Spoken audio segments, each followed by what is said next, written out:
Vous avez parlé hier du karma de la dépression, et dont il faut se libérer, donc me concernant. Et j'ai souvenance que mon père était dans un état comme ça, toujours un peu dépressif, un fond, alors qu'il était très actif.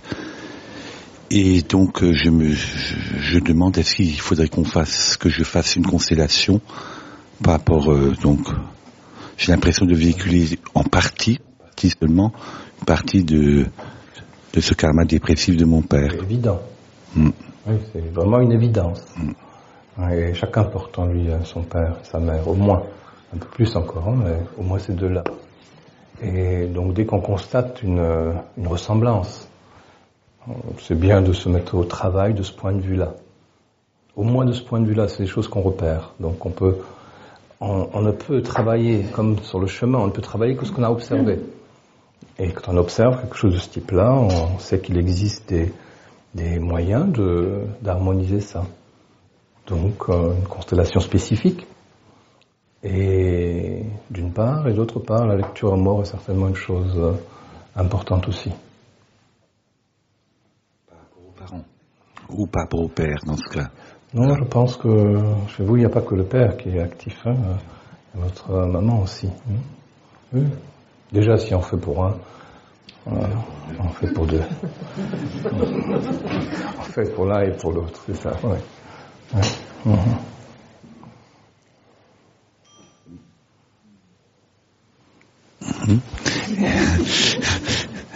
Mais est-ce qu'il y a également une partie qui me revient Oui. Au niveau relationnel où ça s'est et interrelationnel, ça s'est pas passé comme il faut, et donc c'est une chose qui me revient aussi. Oui.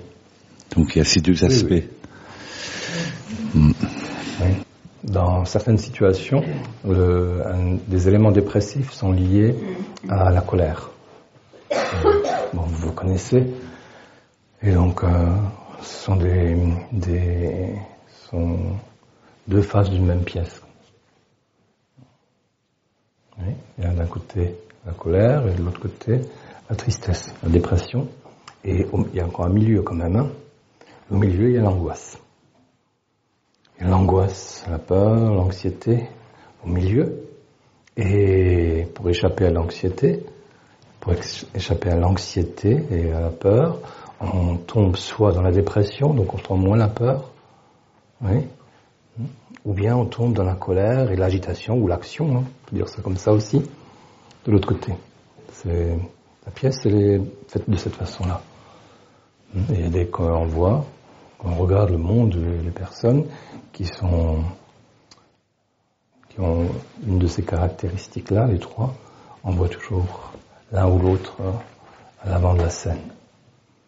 Mais il faut essayer de traiter plus en profondeur, au-delà de l'aspect psychologique superficiel. Il faut aller voir justement à travers les générations, chez les parents.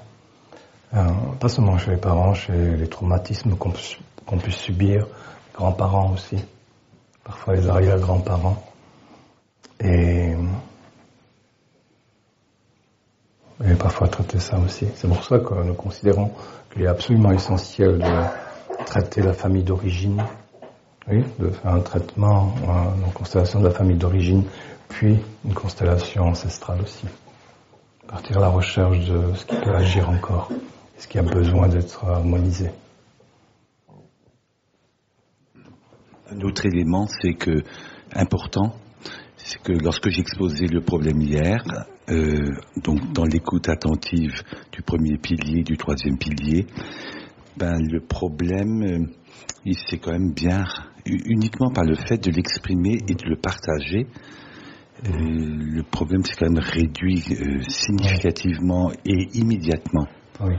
Et c'est très étonnant, c'est pas la première fois que ça m'arrive, en le partageant. Oui, c'est d'une part l'authenticité du partage, le courage du partage quand même, de l'expression. Et ensuite, la chose extrêmement importante, c'est l'écoute attentive et bienveillante de ceux qui sont là. Ce sont deux facteurs essentiels. Donc la véracité ou l'authenticité de celui qui dit, qui a le courage de dire, et la bienveillance d'une écoute attentive. Ce sont deux aspects très importants et qui souvent produisent déjà un effet. Bon, après, il y a d'autres choses à faire quand même. À un certain niveau, l'effort juste, c'est de comprendre et d'accepter les choses, de regarder les choses comme elles sont, d'observer les choses comme elles sont, de façon à se reconnaître dans ce qu'on regarde. Et se reconnaître dans ce qu'on regarde, dans ce que vous avez évoqué, c'est soudain se rendre compte qu'on n'est pas ça.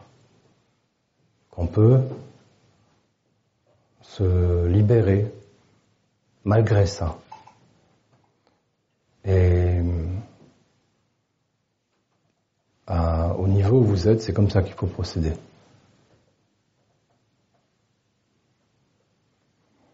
Et ensuite, il y a un autre niveau, c'est celui des efforts, donc, qui sont des efforts plus de guerriers, où il faut lutter.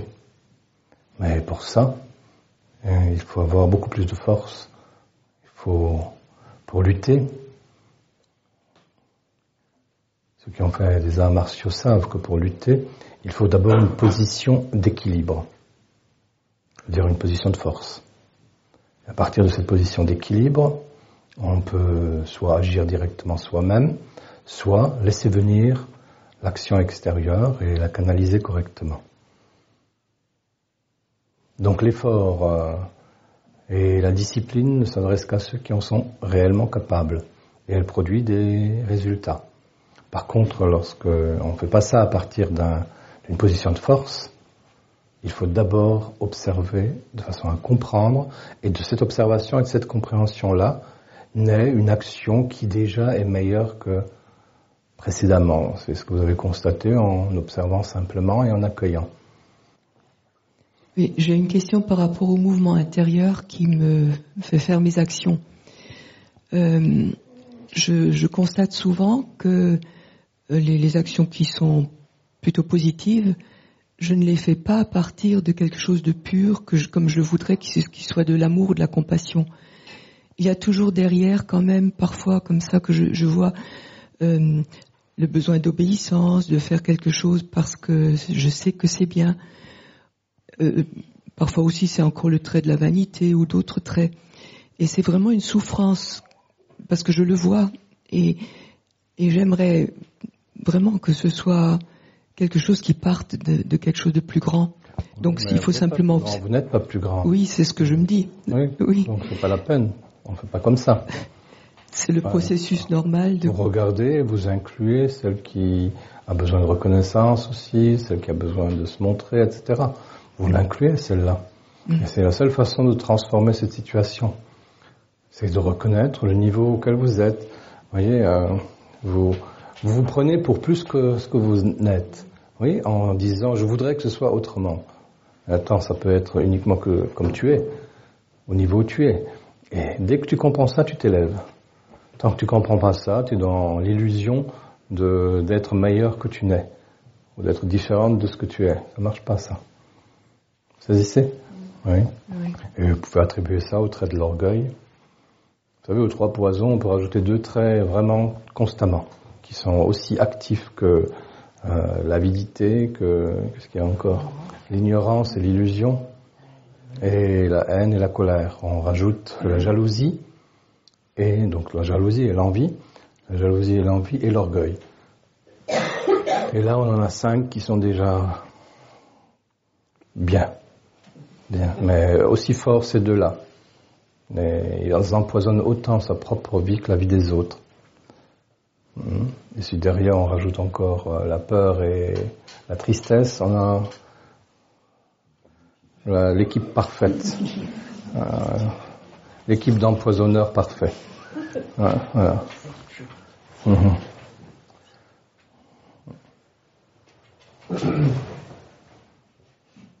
Comment t'empoisonner même les bonnes choses que tu fais ou que tu penses? Non, zen. Zen, va coucher.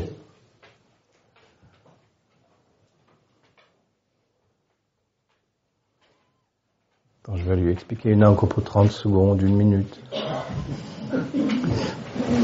Il avait besoin de comprendre.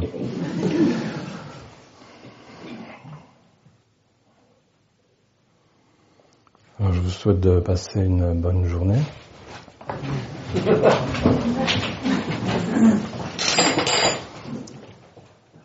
Et en essayant de faire une grande liste de toutes les merveilles que vous avez rencontrées aujourd'hui.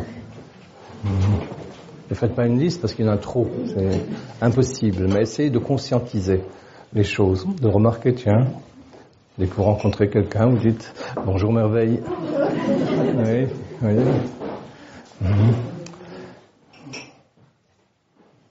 Bonne journée à vous.